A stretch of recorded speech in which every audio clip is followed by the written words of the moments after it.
One cabinet, my 30 spring. All day. So, I'm getting real money. Literally.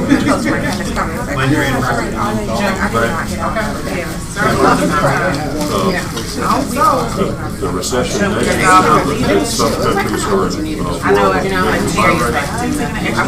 actually creates the situation that consumers rates low. Because they're buying our. We said that last week. Both a positive and a negative. I mean, it's a negative because it's never happened before, so what does it mean? But on the right side, yeah. It's keeping our interest rates low because they're buying our treasury. Still, it's like a little. I missed a couple of your meetings because I had other conflict. That we weren't happy about. How you doing? Good. I thought about doing this for the I just like doing my own. That's why I did that. The only thing I really want to do is like really kiddie. And I think the tour groups are going to be more like. Have you met Jen? I don't want to be my daughter to go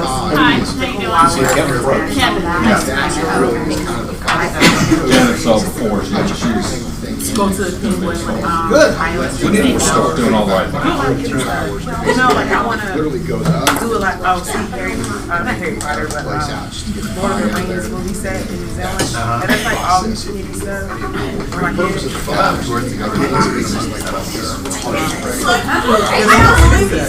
Like, I can rent a car for like 4 days, 100. John Green. Just to go there with just go there. I'm still gonna learn about People love the pie. Now, as soon as I, as soon as we leave it, no,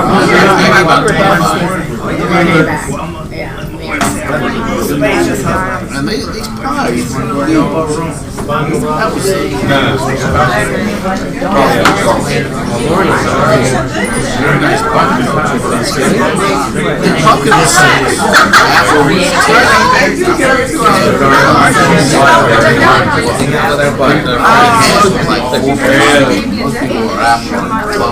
It was a sad day. I do an e-vine. I guess I'm gonna throw as soon as I sent text out, I had to be introduced. Next year I'll probably just send a text. And it's also because you're, I know. responding with that. Caitlin just ran snaps. But it would have, oh, we all saw it. This is something like dropped out of the sky. There's no grass.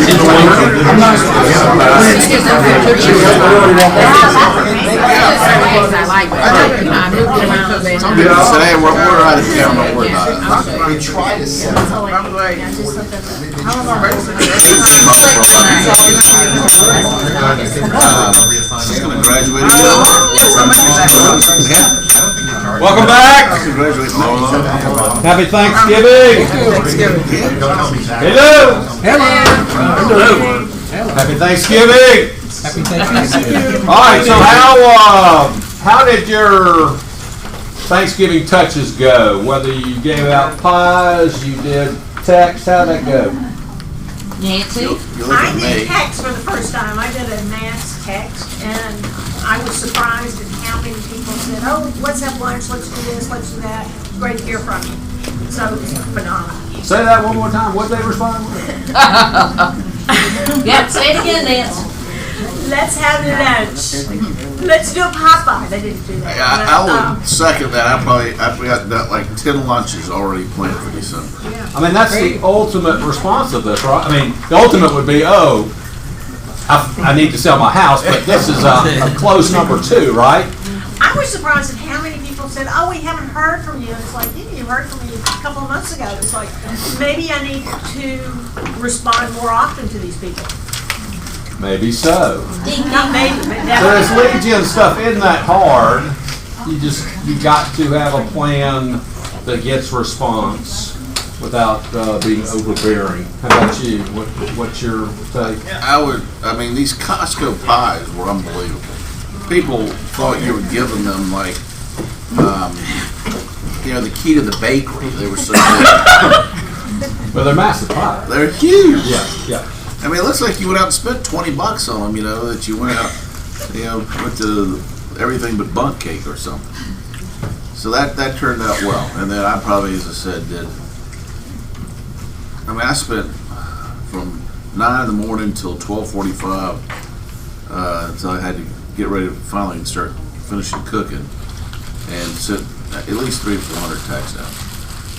A lot of response there. Yeah. 50%. No, I'd say, what's the guy, I think 75. 75% response. Yeah. Yeah, I mean, I don't know what we have to do, This is an easy one, a real easy one. And now's the time too, I think. People are waiting. They're just sitting around. Nobody's really working, so they're waiting to hear from people. And no one else sent this stuff. Nobody. You have no competition. Really nice. Can I just say, that was a surprise that nobody realized that was an app that I used. It was just like, oh, it's so nice of you to think of me. It was just like, you're on the list. Nobody realized it was an app. Did it go by first name to everybody? Oh, yeah. Well, then there you go. I mean, why would... Yeah, but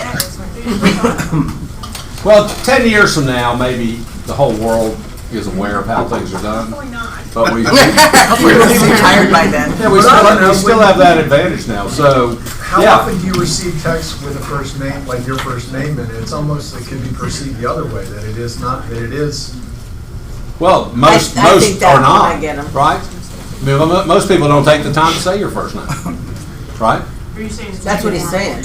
Oh, that it's an app? He's saying it looks like an app when your first name was. Well, that's why I purposely, if it's someone I know they know it's me, I don't ever sign Kevin Probst. And if they're really a good friend to me, I'll sign K-Dog, because then they know that I wouldn't go and put that in an app. I don't sign my name on any of those. I send it through the app, but they know it's coming from. If they don't, then I don't know them either, right?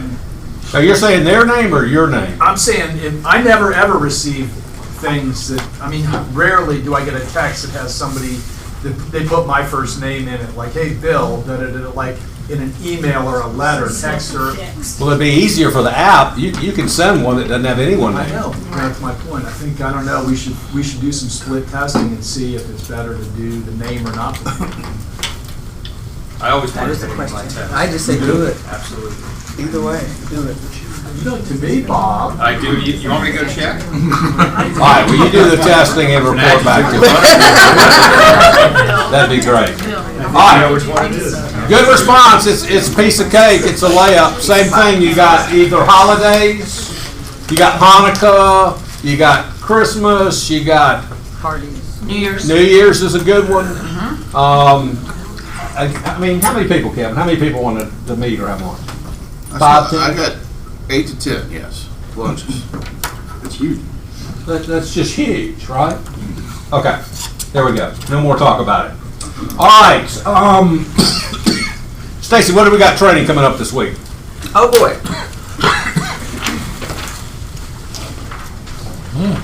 Brad, on Wednesday, Brad's gonna do another Legion class.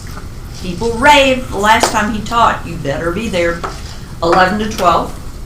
On Thursday, our own Michael Culver, who formerly was an inspector himself, he is going to teach, inspect what agents need to be looking for during inspections, and then best practice in writing the amendment to address concerns. Every agent struggles with that. So that will be 10 to 12 on Thursday. You should be at that. Killer I mean, if you know Mike, class.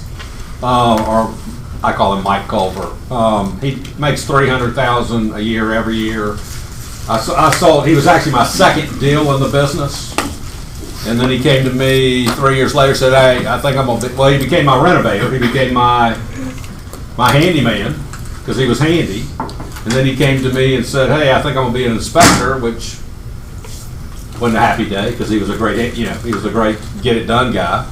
And he became a top OSHI, ASHI inspector and was my inspector. Probably did 100, 200 Expected of him. inspections for me. And then one day said, you know what, I'm going to become an agent. And he's a great agent. But he is the ultimate inspector for bedside manner, knowledge, and how you ask for things. So come listen to him. He's really good. And then next Tuesday, yes, folks, I have the Brad Vision Board. We are gonna, you might want to come and look at, and ask him, what has he accomplished from this vision board? I don't even know what year it's from, but vision boards can help you keep in mind what your goals are and what your big why is, what is it you're trying to accomplish, business and personal. Many agents, after they create one, they take a picture and put it on their phone, so it's always their wallpaper on their phone, their screensaver on their laptop. Keeping those goals and plans in front of you is the key to achieving them. Who's teaching? So next, Brad, who's teaching that? well, it's not really a teaching so much as a participatory workshop. We're gonna have magazine stuff. You could do your vision Yeah. board together. So we'll have supplies and you can pop in. What? It's a drop-in. We'll have glue sticks and all that good stuff. And we might get some other offerings to give you inspiration. So why do we do vision boards? I think they're extremely important. So that you can see exactly what it is you're trying to achieve. That visual just Right. changes the dynamic from your thought to All year long. a tangible thing Right. that you see. Gives you an intense focus.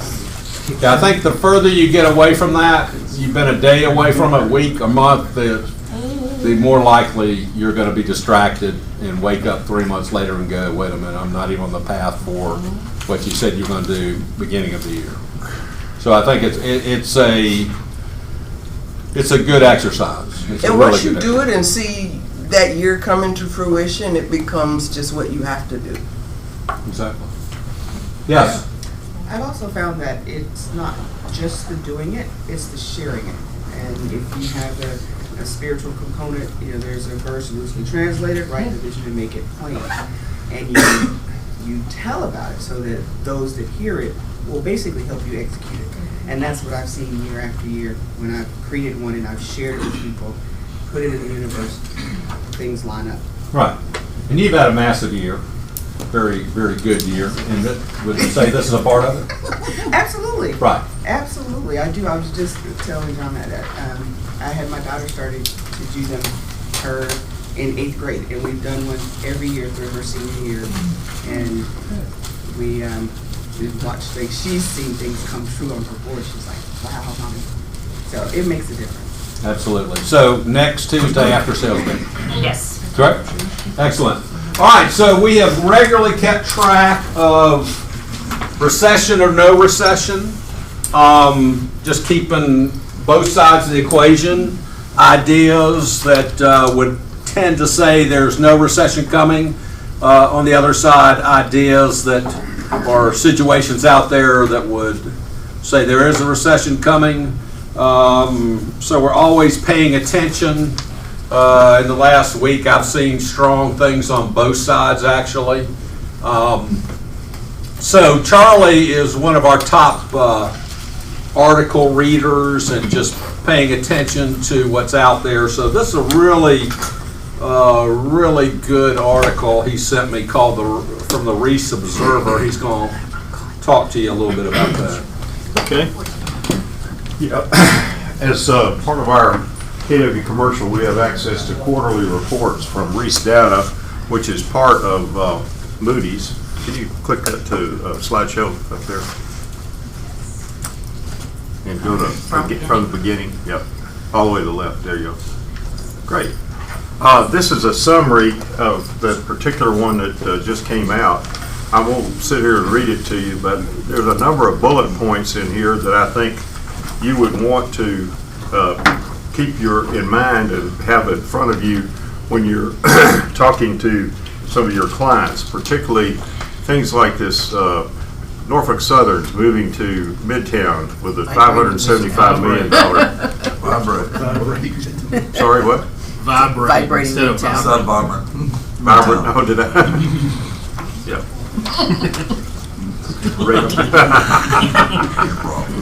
Well, Everybody's known for you can blame me for that one. That's what the railroad does, it vibrates. Yeah, there we go. $575 million headquarters facility in Midtown, huge project. Here in the central perimeter, we've got State Farm and Mercedes-Benz, as you're well aware. The massive developments planned for the Gulch, which has been just sitting there idle. There's a big hole in the ground 40 feet below the roadway system above. And very important to Atlanta's economy now. Not only do we have our major international airport, which has more passengers going through it on an annual basis than any other airport in the world, and easy access along I-75 and I-16 to the Port of Savannah. Major distribution industry has evolved very much in the airport area and in suburban Northeast, going up toward the Brazelton, Jefferson area. Huge 2 million square foot complex going in up near Jefferson. A Korean company is going to manufacture batteries there that will be used in the automobile industry and various other areas. So let me proceed. Here are some elements. One of the things that's very good about the Atlanta economy is it's so diversified. On a national basis, 8% of the employment is in manufacturing. In Atlanta, it's 4%. That's good. We are heavy here in construction, transportation, utilities, and natural resources, 25% of our economy. But again, very diversified, with heavy emphasis on transportation because of our central location, 3 major interstates, 2 major railroads, and of course the airport. Here's a look at our employment situation. Of course, we took the big dip in 08 and 09. We lost 200,000 jobs at that point, total, during that 3-year period. We've regained those jobs, and we're consistently now looking at around 60,000 jobs a year, which is just under 2% gain on an annual basis. Very good. Population trends as opposed to the South Atlantic and the U.S. We have consistently, since coming out of 09, been gaining population on a percentage basis in excess of both the South Atlantic and way above the United States. And we're projected to maintain that lead, although slightly closing. This is a projection, of course, 2000 to 2023. And finally, Atlanta household trends. That's important to all you people that are selling houses, right? Formation of households dropped down pretty low here. A lot of folks moving in with their parents. And now we're sitting here at just above 1.5% a year increase, and projected to continue that increase over the next 3 years. And that's it. All right, I'm gonna send you this article. So really good article, really good stuff to know. Being able to quote, names of companies like Norfolk Southern, Mercedes-Benz, State Farm, the big people coming here. Charlie didn't mention this, but also they say Google, Microsoft, and Tesla are all expanding what they have here. So this is good stuff to tell people without a doubt. I still think one of the biggest angles going into the future is going to be this just the word distribution, and I would use that a lot. I think there's a lot of ways that plays. It's funny, at Thanksgiving lunch, I was seated next to my nephew's wife, who works for Norfolk Southern. She's like 20-something. And I've never seen a gal that was just almost frothing at the mouth talking about building train track. Her job is actually installing track and analyzing track. And I said, well, who's adding track at this point? That seems surprising. She said most of it was probably private spurs, with industry. But it was interesting to talk to her, because she said that without a doubt, a big move is it's becoming much cheaper to put tractor trailers on trains, send them that way versus trucking them across the country. Yay, get off the highway. That's right. So, yeah, I think distribution is huge, and especially, we're just going into a world where we're competing for same-day delivery. So, Atlanta is really set in a number of ways, between the highway, the airport, Port of Savannah.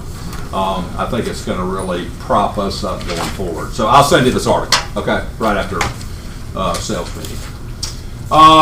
Let's talk this through. This always situations come across my desk. So you write a contract, okay? The first writing of it says the seller before closing will have the house professionally cleaned, okay? You counter. That is never mentioned in any of the counters, okay? The cleaning of the house. Does the seller have to clean the house? Yes. Okay. Thank you. Thank you. I'm very impressed.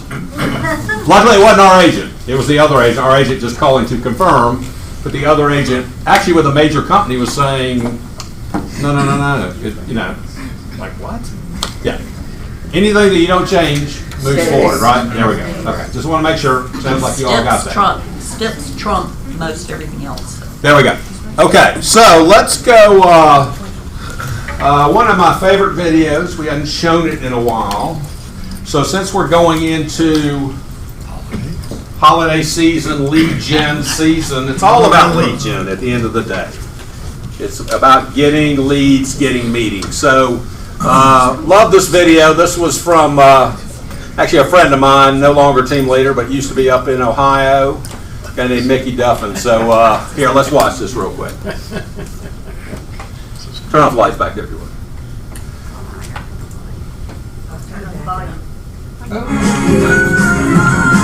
Sorry. No, Jerry, don't put me on hold. All right, back up a little bit. I want to go to the Market Center. Jerry McGuire, how you doing? Hey, we missed you last week at Power Hours. Everything okay? I'm sorry, would you mind holding? I just got someone. No, Jerry. Don't put me on hold. I'm calling because I want to help, but I need you to help me also. Hey, Jerry, I need you to be straight with me. I'm having a tough time getting the point across to other agents and yourself on how easy this Power Hour is and how important it is. Can you help me with this? Help me! Okay, all right. You remember what you told me last week when we talked about leads? What they were worth? You said the leads were worth what? Money! Money, that's exactly right. You said leads were worth Money!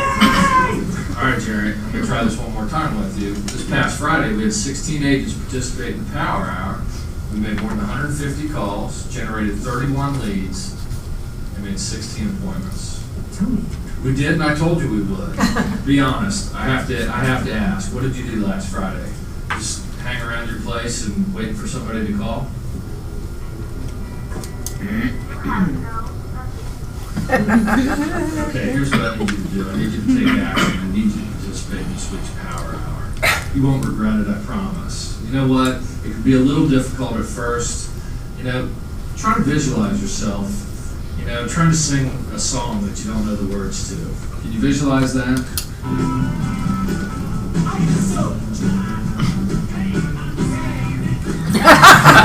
But if you get it and you get it right, it's incredible. Try to visualize yourself in that same car with a song you know every word to. It's a blast.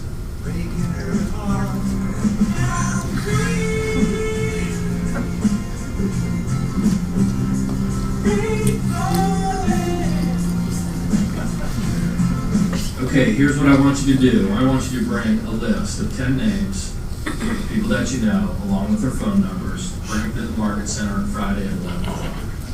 Jerry, when you get here with that list on Friday, you are going to take control of your real estate business. You're going to pick up the phone, you're going to call them, you're going to let them know it's a business call, and you're going to ask them if they know of anybody looking to buy or sell real estate. It's that easy. Who's going? I'm with you, Jerry. You're not going to regret it. Getting you into production is my goal. What do you say about that?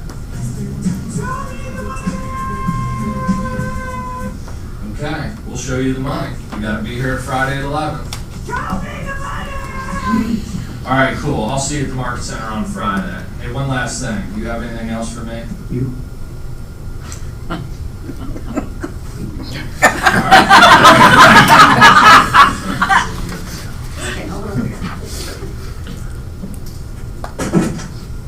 All right, see you.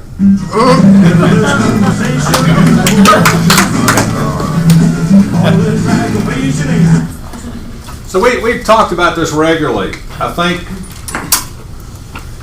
There's a lot of different variations of this. Turn that light on if you would. A lot of Keller offices going to say do an hour of lead gen a day. That's fantastic if you can do that.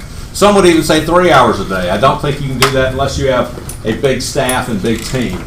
But you can, that number, you can make 10 calls a day if you're prepared. If you walk out of your house with the names and numbers, I don't even think you have to stop and sit down and do it for a period of time. In your day, in the small segments of your day, when you're driving, between appointments, waiting on someone that hadn't shown up, you can make your calls.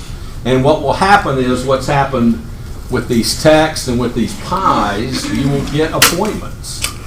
And that's what it's about. If you really want to jump your business, you have to come to peace with calling people.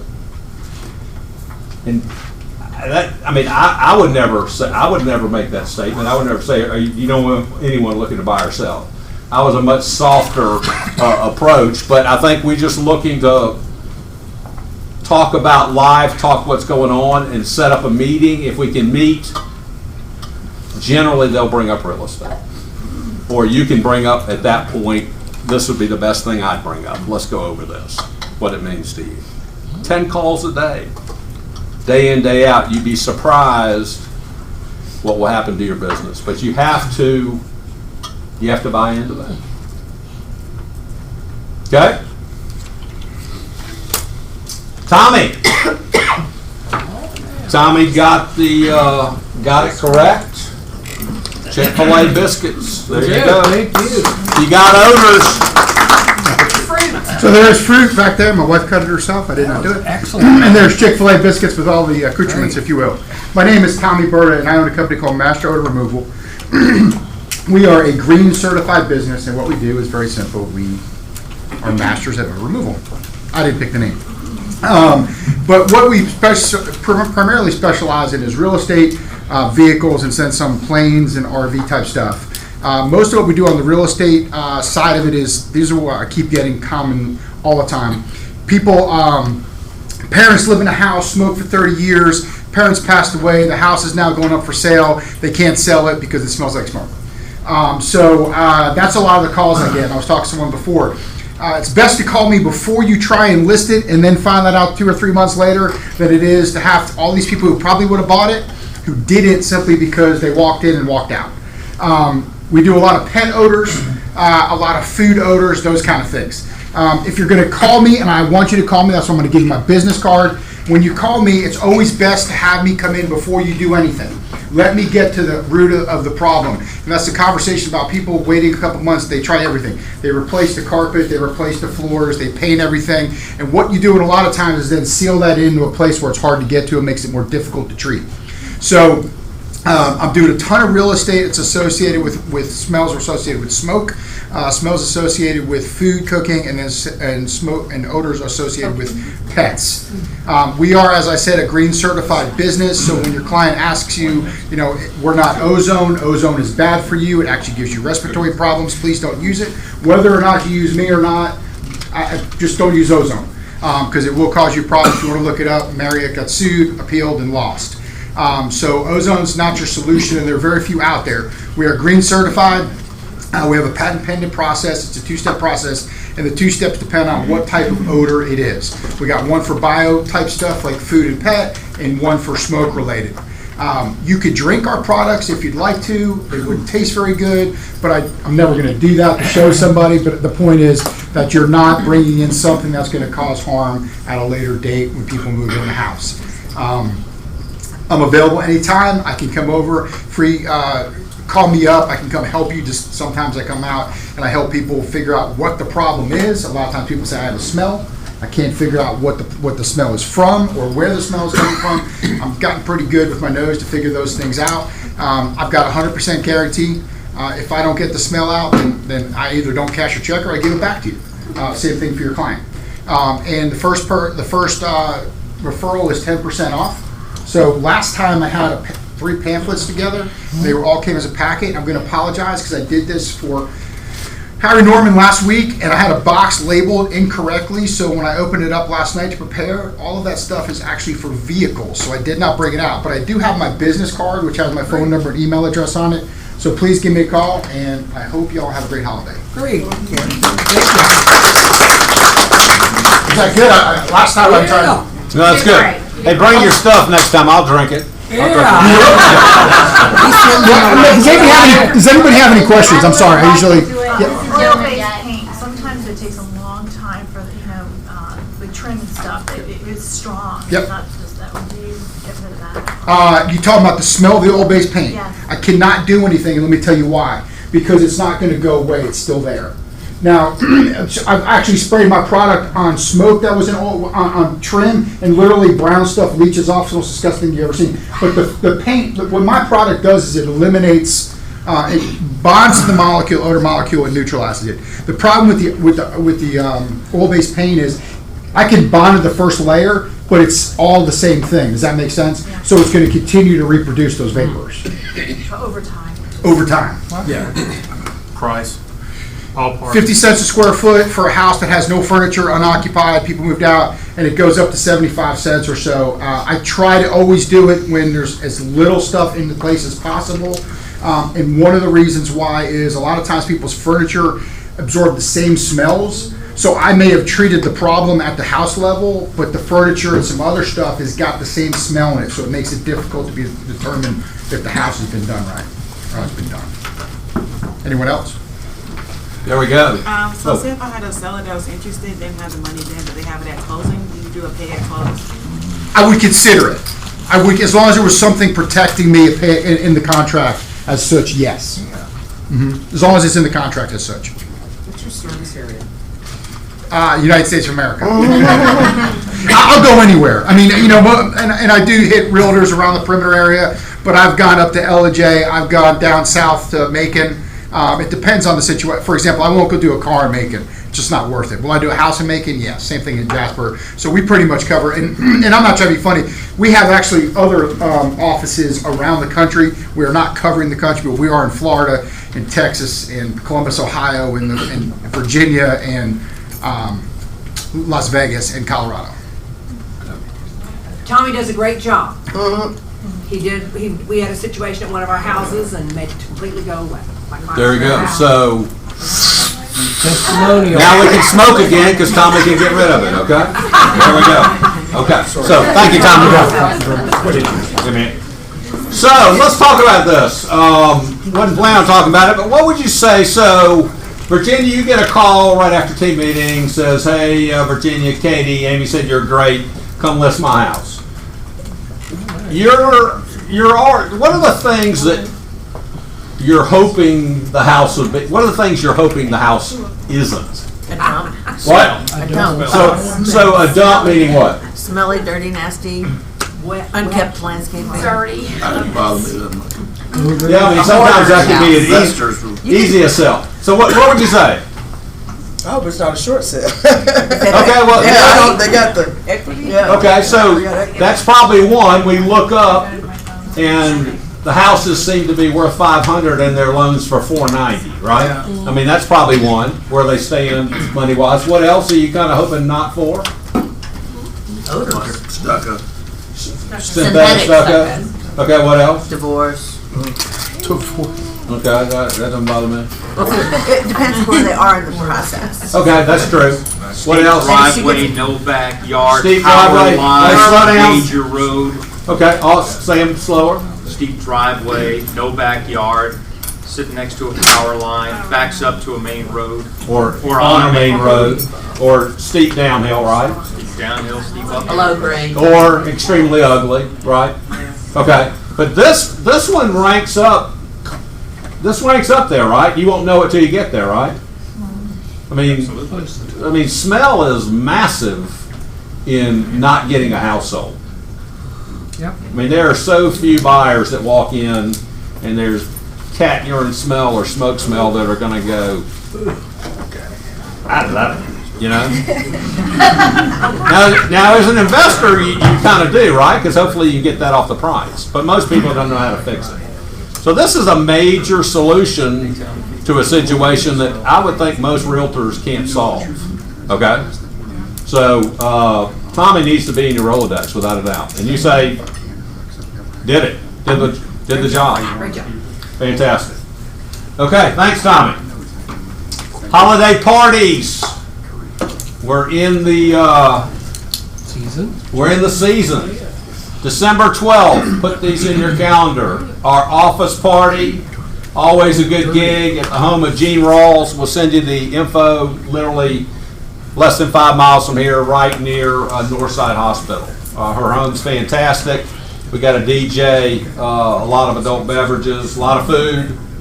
December 12th, that's a Thursday, 6 to 9:30. Okay, bring your spouse, date, significant other. No kids.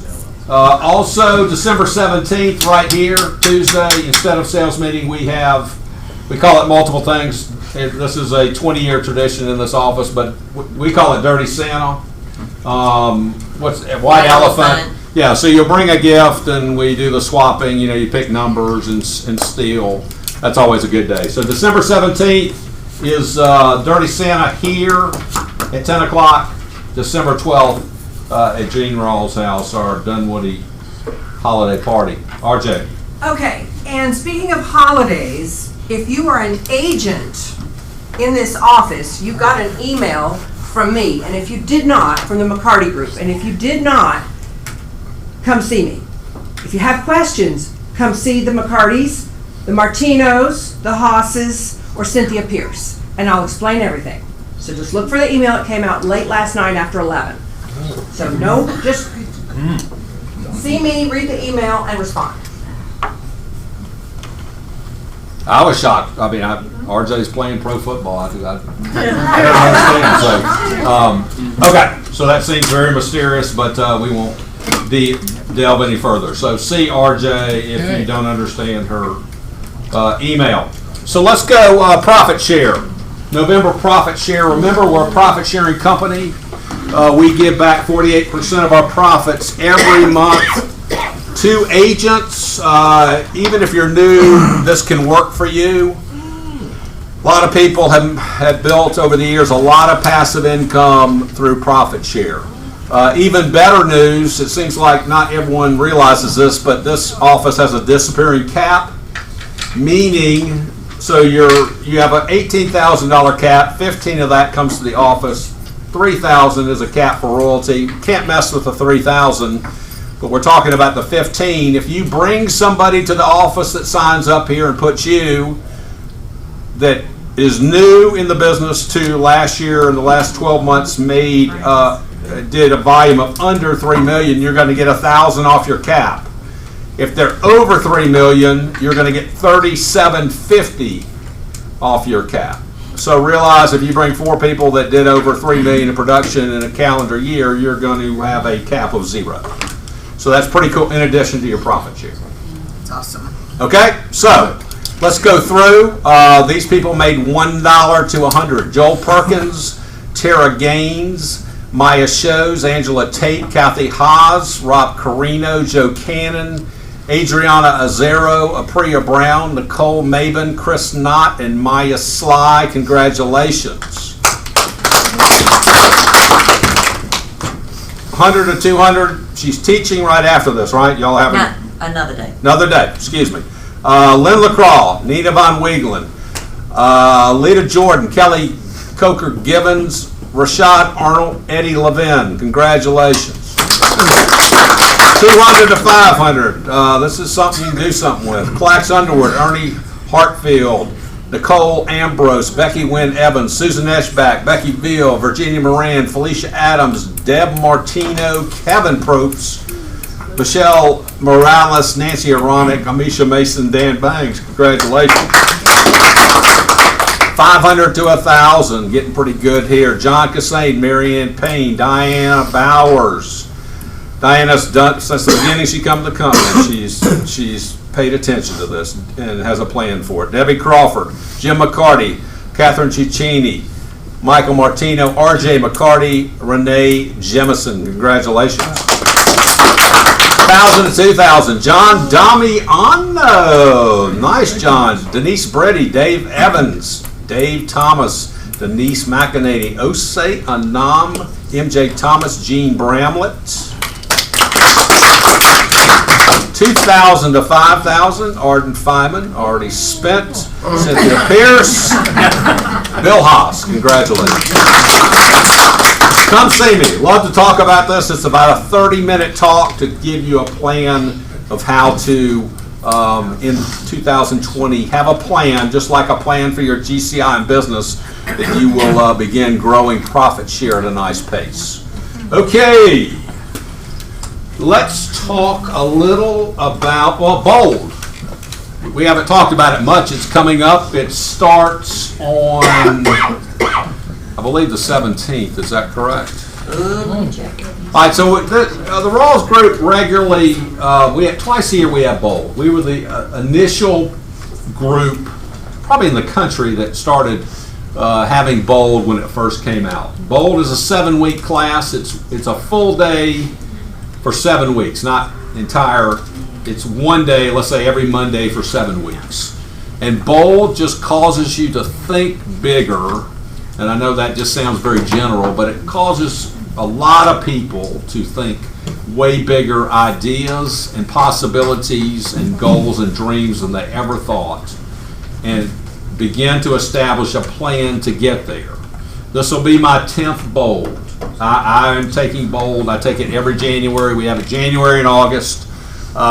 This year we kind of have a special gig in that John Prescott is teaching Bold, and he is in charge of Bold for the entire country. He's the guy. Wow. So this is pretty special that he's coming. Luckily, we are back. Okay, what's the first day? Yeah, first day. Friday, January 17th. Okay. Is on a Friday, but then the rest of the steps will be Mondays. Okay, and I believe I put them on the Market Yeah. Center intranet. Yeah, I kind of like the Monday. It's a good way to start the week. Absolutely. Good news is, I mean, the Dunwoody Nature Center worked in some ways, didn't work in some ways, but the ways it didn't work were kind of significant. So we're back to the ultimate spot, which is, what do they call that City building? Springs. Right, Sandy Springs, the new community, what do they call it? Community center, town hall. Right.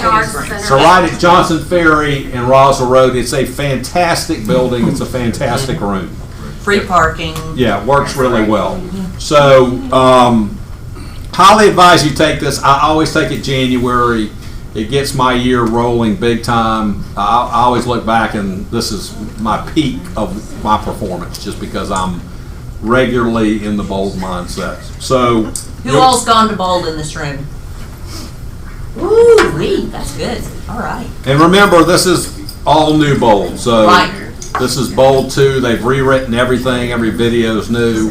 So, I'd highly consider it. I'll be in there with you. Come talk to me about it. But this will sell out. So, we need to, I always recommend sign up for full Bold. I mean, you have the choice of going to First Step free and then signing up, but last time I think it was almost sold out before. Right. Before First yeah. Step was before Yeah. the end of the day. For sure. Exactly. All right. Did Sam already leave? You just walked out. So iBuyer, anyone taking that course yet? Sam and Eddie did. Right. I mean, some other. It's some here other now. people, You but not- know, it's important. Keller Williams has started an iBuyer program. You can present in your listing presentation that you have two options. We can do the iBuyer thing where if you want to sell quickly, you can sell at a discount. Most people aren't going to go that way, but at least we have that option to compete with other people. And you get paid, which is nice. So you have to be certified to take this course. So we're going to send out today the next class. You should become certified in this. It's important you do it. Sam and Eddie have already Yeah, done it. Sherry Hard has also, and I feel like there's another agent, probably Amanda Martin. Okay. Also, you'll be hearing from us. We would like to business plan with every single one of you, whether it's me, Stacy, Terry.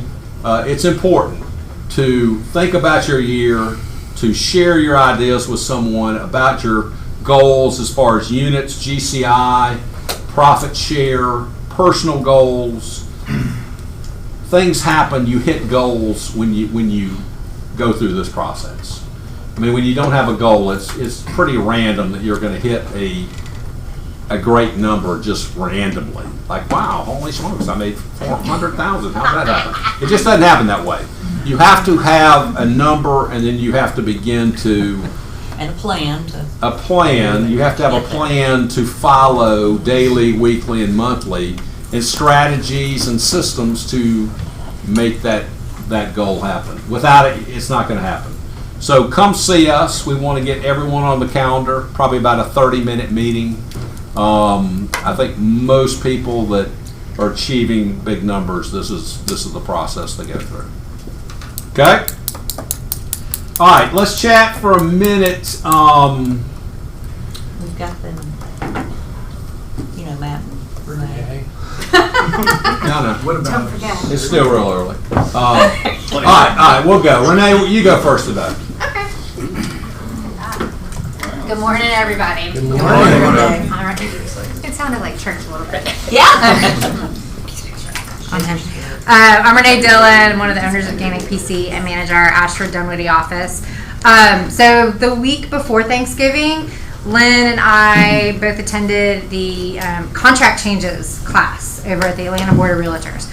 We'll be doing a class on all the changes.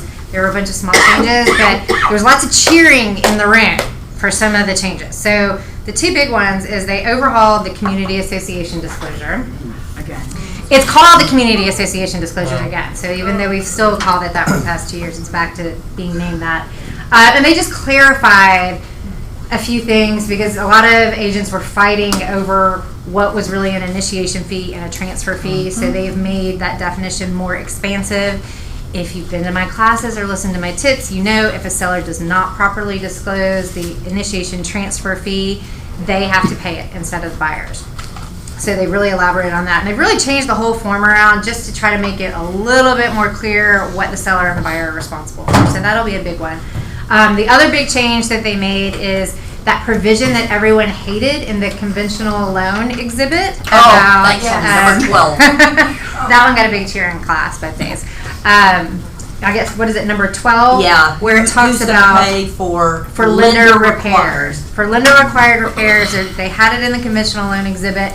It's rarely used. It was a big source of confusion. People did not like it, so they took it out of the conventional loan exhibit completely. It's now a special stip. So I feel like in other parts of Georgia, not so much Metro Atlanta, it was being used a little bit on houses that really needed some extra work.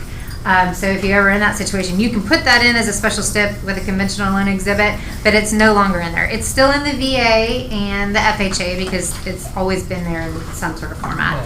But those are the two big changes. And like I said, we are in the process of scheduling a class. We are doing it Tuesday, January 7th. Yes, Tuesday, the Lynn January and Renee 7th. show. And it'll be a 3-hour CE. Yes, it will be. Tuesday, January 7th. After meeting? After sales meeting. After the sales meeting. And that one, because it's really, they talked for 3 hours at the Atlanta Board of Realtors about the changes.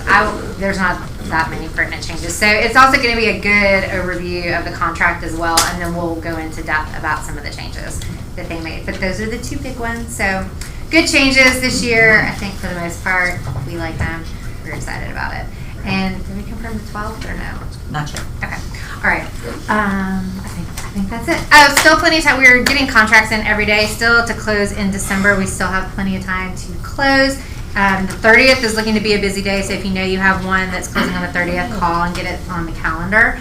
It's a Monday, I believe. We are open the 31st, but we're trying, not to be closing at 5 o'clock that day. Doing closings at 5. Can you speak to the mock closing about? All the people that went raved about it.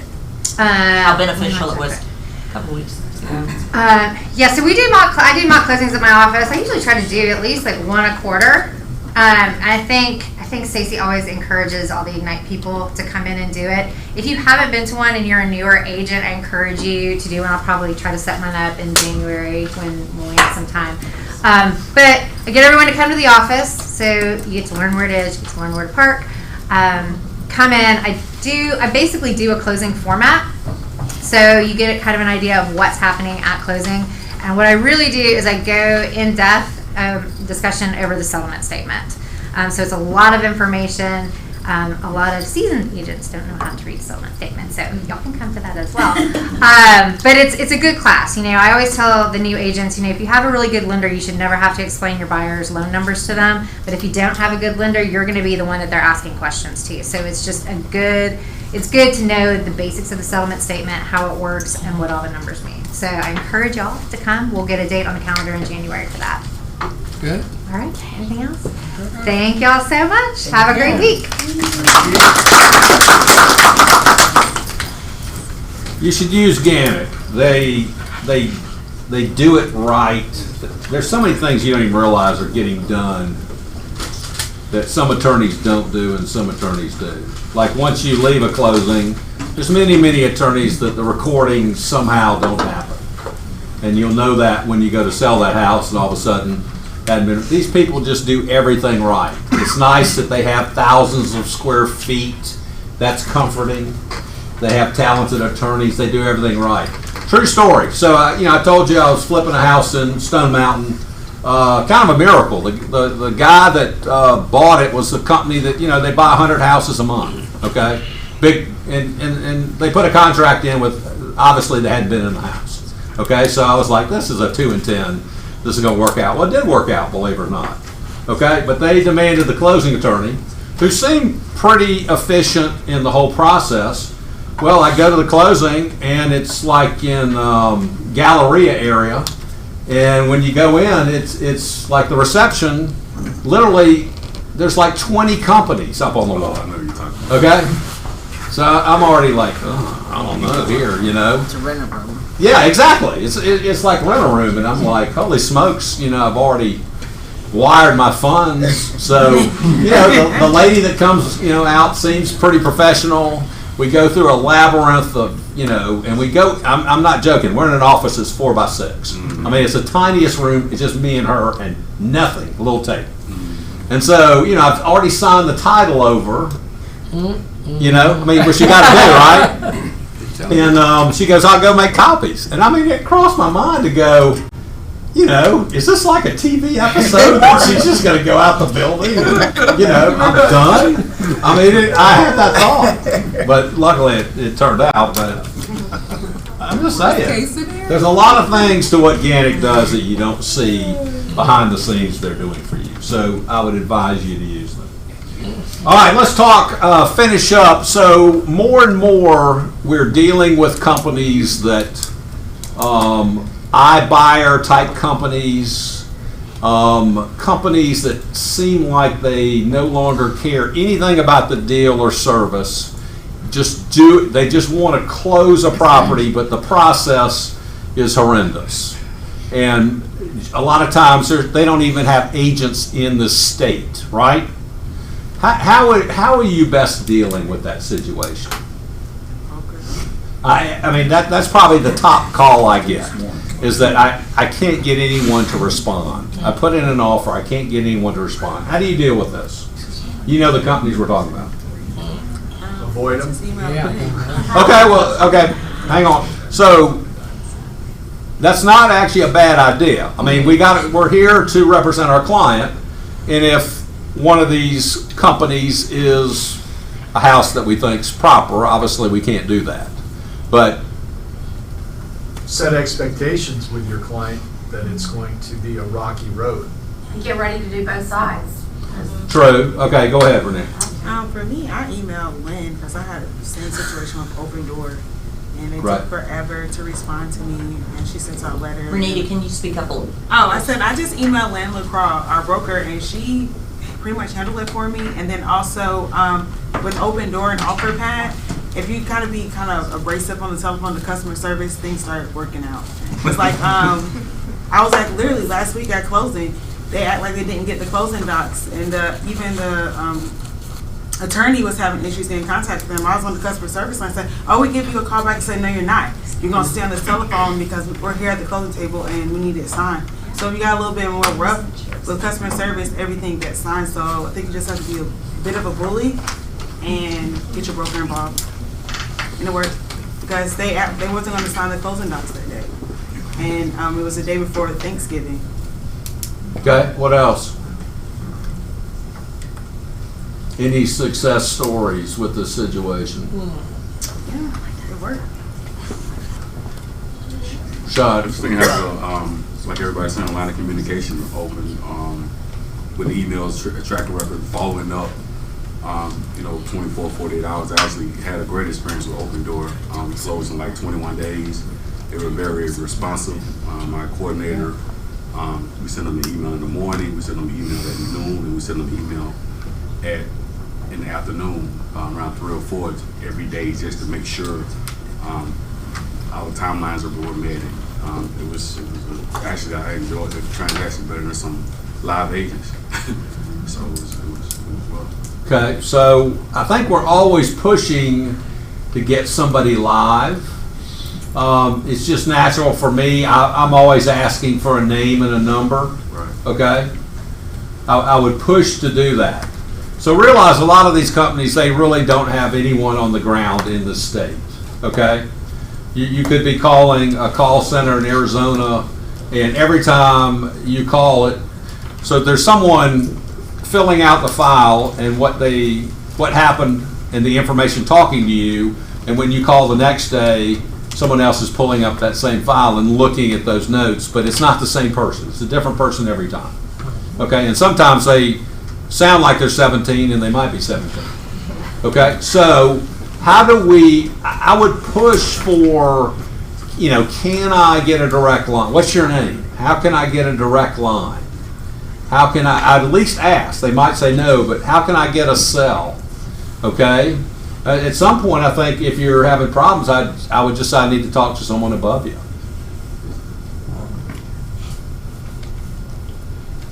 And Rashad's right. Different companies, I think, have different skills at this. Probably on different days, different companies have different skills at this. But we're just trying to get people that we can talk to, that can respond. And if you get someone initially that sounds nice, just go, okay, can I have your direct line? You sound great. I'd love to just deal with you regularly on this if we can. And it sounded like what Rashad was doing was kind of to prepare for the worst, and so stay ahead of your timeline, your deadlines. Right. So being proactive, how are we looking about that appraisal? Yeah, I think realizing the situation is probably the first step. That this has the potential to go slow in response. Advise your clients of that, like Bill said. And you're right. I think, if you have a 10-day due diligence, you might be on day 6 or 7 looking to extend and just explaining why. Just because you guys... And that's what the emails end up leading to. We end up actually having to extend the due diligence like 2 or 3 days because of there was some delays in them getting back with us on our amendment to address concern. It was even interesting. My client was actually in another city at the time, so I kind of had to, our team had to handle everything, but we got through it. I haven't had those stories, so I guess I got lucky that situation. So like you said, Stacey, staying ahead, just setting expectations, thinking of what the worst case scenario could be, anticipating for that and hoping for the best case scenario. I'm lucky, I haven't really had to deal with it, but I would assume you guys tell me that there's all kinds of addendums and exhibits that are included on the part of these firms that protect their client interest. I think you all need to be real careful with those. Am I correct? Yeah, you need. Anytime you have a contract, builder's the obvious one. Every builder has their own contract. Hate to say it, but you're going to have to read that whole thing with a highlighter. But this whole iBuyer program, all of them are gonna have their own separate addendums, affidavits, that if you want that house, if you want to be a part of this situation, you're gonna have to agree to them. So, I think it's probably good to keep Lynn, close by on emailing before your client signs off on those things as well, because I actually just wrote some offers on some properties last night with another West Coast iBuyer company, and before that we had to submit the affidavits with the offer. They wasn't really nothing too crazy, so I was okay with them. But I mean, that's going to be a piece of this because they have their own contracts, or they're taking out certain clauses from the GAR contracts that they're not going to abide by, because honestly, they're really just hedge funds. So it's a whole other game. It's a whole nother game, is right, and you have to determine if clauses are missing or clauses added. Right. The risk involved for you and your client, and are you willing to accept the worst case scenario, right? I mean, there's some situations you gotta I can't do this, right? All right, so again, it's out there. Try to get a name, try to get a number. It works a lot, but just be prepared. It's going to take time, and you and your client need to know it ahead of time.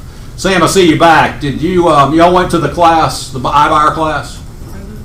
We attended it online. Oh, it's on. 2 hour. Keller. Here, come in the doorway a little bit. So, how long is it online? It was just 2 hours. Yep. Right on 2 hours. Is it pretty? Nothing Yeah, tricky? it's pretty straightforward. They send you a few forms in advance. They want you to just read through. These are forms you'll be using during the transaction. They talk a little bit about the flow of the transaction, how to work with them, and you take a little 10-minute test right there during the 2 hours, and you basically pass it. It's an online test, and they send you eventually, about a week after, they send you your official certification, and then you have an access code. So everything is online. So at this point, I haven't gone back to do a mock version of it, but you'll have your own login password for the Keller Buyer program, and it walks you through step by step. So we just did it before the holidays, so I'm going to go back in and actually now look at the rest of the forms, but it looks very straightforward. Okay, so I think you need to do this sooner or later. This is going to solve the problem. You go to a listing, pass client, they say, John, we love you, but we just got to explore this thing with OfferPad. They're going to, we don't have to show our house. They're going to give us an offer that you can say, I got the same thing. I can do the same thing. That keeps you in the game either way they play it. The big thing they talked about, separating what makes you working with your client in a potential iBuyer situation is it's about the fiduciary, because there's still you the agent working with your client, introducing the various options list, traditional versus going the iBuyer route. You're still their fiduciary throughout the whole process. So even though obviously Keller working with OfferPad's going to be the buyer, you are still a fiduciary to your client, and that is the big difference between your client just going out there and reaching out to OfferPad directly or any of the other iBuyer programs. In any of those situations, if your client's doing it on their own, they're not going to have a fiduciary, they're not going to have somebody like you to make sure that they're making the right decision. Reading the fine print. There you go. We'll send you more information when the next classes, you can take that online. Matthew, we'll finish with you. So what's happening in the world of mortgage, you and Paul? Well, good morning. Good morning. Hope everybody had a good Thanksgiving. Yeah. Actually, we did get some exciting news last week. Senior Paul is going to announce. I hope loan limits have gone up. Yes, sir. And this also includes VA, because VA follows Fannie Mae. So the new lending limits is $510,400. So if you have a client buying a home with 5% down, Starting January 1st, 2020, conventional loan limit jumps from $484,350 to $510,400. Wow. and if you have a client putting down 5%, that's $537,000 change home. Yep. Also Like Paul said, that follows VA too, so that's... Or VA follows them. So 100% financing for VA up to 510 purchase price. Good. And we are still taking loans as well to close in December, I believe up until next Monday. So we got a lot of holidays and stuff, but if you got any short timelines that you need, we're more than available. Okay, rates, ballpark? Still hovering about the same, 3.7, 3.8 for conventional. About the same for FHA as well, a titch lower. Still unbeatable. It's unbelievable. Yep. All right, thanks for all you guys do. Are you only wearing one shoe? No. Hopping around. It's your eyes. It's your eyes. That's a How do you walk? Have a good week, guys. That's it. Wait, why are you at? Okay, so listen, caravans, what do you got? So I'm not the only one. Listings, caravans? Hank? I've got one I'm still trying to sell on Kingsborough, 3603 Kingsborough Road. 3-bedroom, 2.5 bath, right where Brookhaven and Buckhead meet. It's priced at $675. We would love to get some lookers and some offers. So if you got somebody looking in that area, please get in touch. Okay, Tasha? I have it coming soon, trustfully in the next week. A super, super cute 2-bedroom, 2-bath bungalow in East Point, Jefferson Park. It will be right on the path they are developing, pathway to the MARTA, so right on the walking trail. And it will be just shy of 200, ready to move in renovation. Really cute. Nice. And they can be in before Christmas. Nice. Who else? Okay. I still have my Airbnb listing in Summerhill at 30 Vermont for $349. Nice. It's an active Airbnb, so if you have an investor interested, it's difficult to show to a regular buyer because it's always booked. Summerhill. It's a nice Shot. property. I have an Airbnb, 4 bedrooms, 3 bath, home over in East Atlanta. It's off the market right now. We're thinking about putting it on the market like February of 2020. However, it's bringing in about $6,000 a month.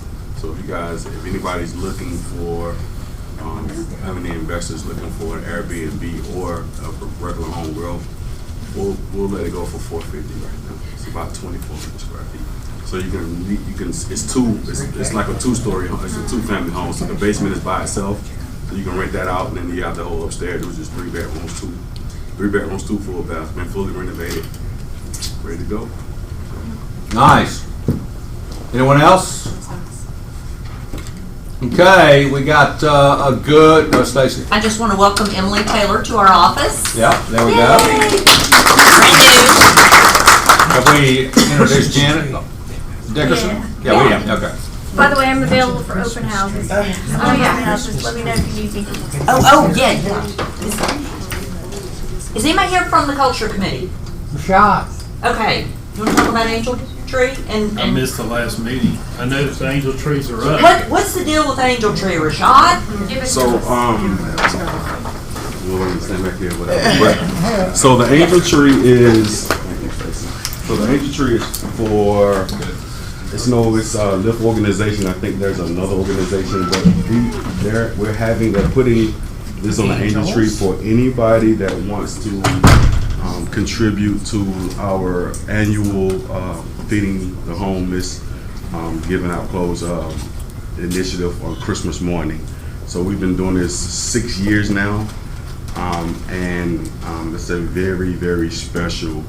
Like there is no other feeling that warms our organization's heart, and anyone else that have came out. I think that's even volunteered. It's just an amazing morning to be able to give back and just serve others that are potentially less fortunate than us. So on the angel tree, you will see different tags, and if anything that you pull off and you get, it will it'll be going towards the Lyft's organization Christmas morning event. We just recently had our. Can you say what Lyft stands for? I will. Thank you. And if you fulfilled, you can bring them to me. I mean, you know, after you take your angel and you. So there's a name and a gift on it. Yes. Well, it tells you what it should be, so What we once need Jake did it, you can bring it to me. So if you follow me on social media on Facebook, you'll notice I think last Saturday and the Saturday before last and the following Thursday prior to that, we did a Thanksgiving initiative, which is another one of our big initiatives. And we are in the Pittsburgh community, serving the less fortunate. You'll see all types of videos and stuff from that. And we also served at the Atlanta Recovery Center down at Trinity and Peachtree. So we did those two things for Thanksgiving. And I just say all that to say that there were a few people that reached out to me and said they didn't know about we did that on Thanksgiving. So we have 4 or 5 big initiatives every year, Christmas being the biggest one. So, this is just an opportunity if you like to come out and give back, and you can bring your kids.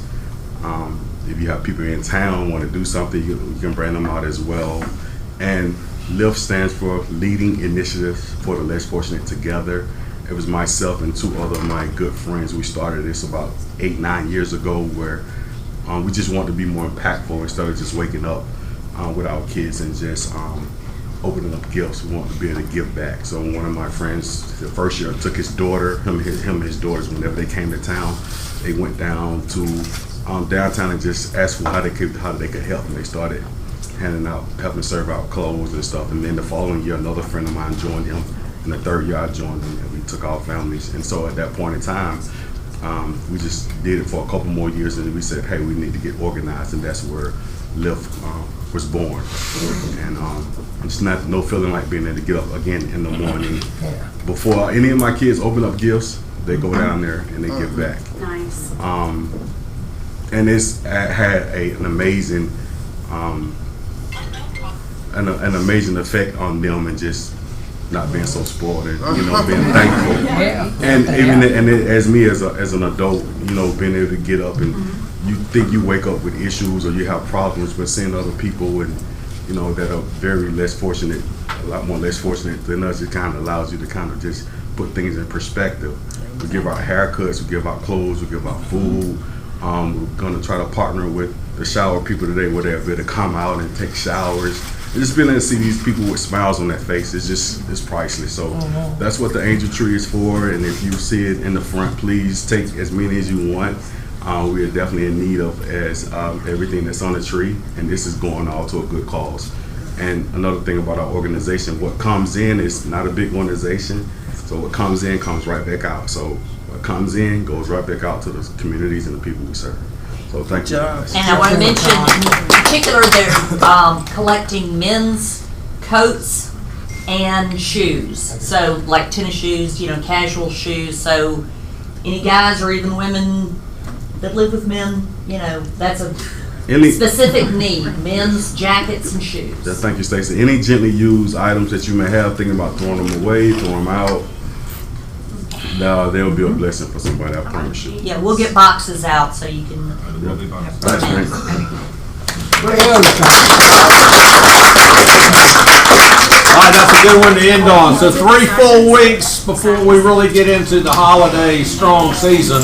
Take advantage of them. There's going to be a lot of business. All right, Bill, see you now. All right.